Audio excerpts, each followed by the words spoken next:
In what might be the most underwhelming game of the week, Florida State travels to Gainesville to take on the Florida Gators. Florida is laying 2.5 in this game with the total up at 51.5. Florida is coming off of one of the most embarrassing showings I can really remember out of Florida. It replaced 2 weeks ago at Kentucky.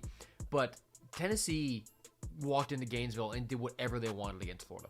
It felt to me like there was not a whole lot of effort. It felt to me like there was a bit of quit on the Gators side.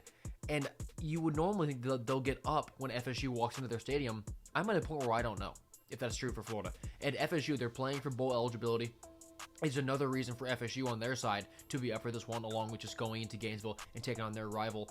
My question for FSU is, does the announcement that Mike Norvell is coming back next year do anything for FSU?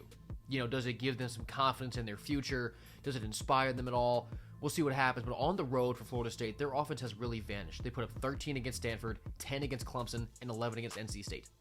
Their best road game was against Virginia. They lost that game with the score 36, but away from home, their offense really doesn't show up. And Florida's defense, they didn't really show it last week, but they do have the athletes and the players to be able to stifle an offense that's struggling and has struggled on the road. For Florida, I expect a pretty heavy dose of Jaden Ball in the running game. He's less than 100 yards away from getting to 1,000 on the season. I believe that is going to be an emphasis of their game plan, but also just rely on your main guy. Ball was really the only Gator on offense that looked like he wanted to be out there against Tennessee. So let him tote the rock, let him be the workhorse of the offense, and Florida can maybe move the ball pretty well.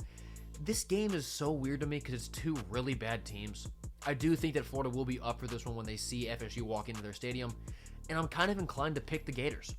I think that they're able to get this big-time fourth win of the season before it all wraps up, and it's also worth tilting to the Gators to keep FSU out of bowl contention. So I'll go Florida 27-21, but this game should be played on Nickelodeon. This is going to be a hard watch.